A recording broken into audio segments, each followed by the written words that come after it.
got an amazing response from Wendy about exactly everything from social networking to Twitter to everything that the American Red Cross does to use social media for marketing their organization. And there definitely are different approaches to social media when you're talking about a nonprofit. What we see, and another example is a client we have, the Wellness Community, who some of you may have heard closed their doors early in February because of a funding crisis.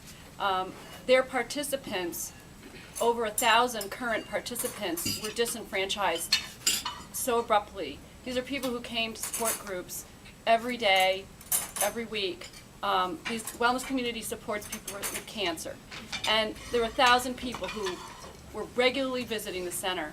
So Debbie, who, by the way, is besides being my photographer, is a social media manager for our company, and she set up a Ning site so that while they physically couldn't go to the center anymore, they could now log into a social community where all their friends and all their teachers were there. And it's keeping that community together when they don't have a physical space. Great. So that's an example. Okay, you want to elaborate on Ning site, please? Yes, absolutely. So imagine Facebook. How do you What is spell a it? Ning site?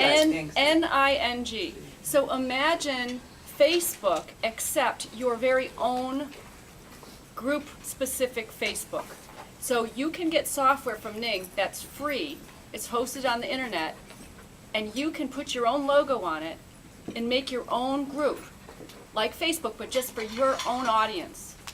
But you And can you do can- that on Facebook, so what's the difference? The difference is this is just exclusively for your group. You're But not you just. can create a group now on Facebook. So But it's But not you're not creating a group profile within a broader network. You're creating the entire network. The So you know whole how network. in Facebook you can have some trickiness in terms of, I don't know that I want my work friends to see the picture of the baby. Those sorts of decisions, because in fact your profile is still in the broader network. Right. This is your entire own world. If you set up a Ning site for your group, everybody who comes there is coming there because they have cancer or whatever it is that your group's interest is.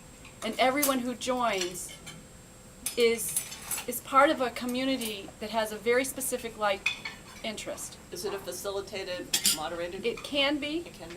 It has subgroups within it, so there's a writing memoirs group, there's a yoga group, there's a this group, a that group. They create subgroups within the group on the Ning site. This is absolutely free, by the way. Absolutely free. And I know Bruce and Aaron both had other comments to make to the general question, so. I was just curious if there was a specific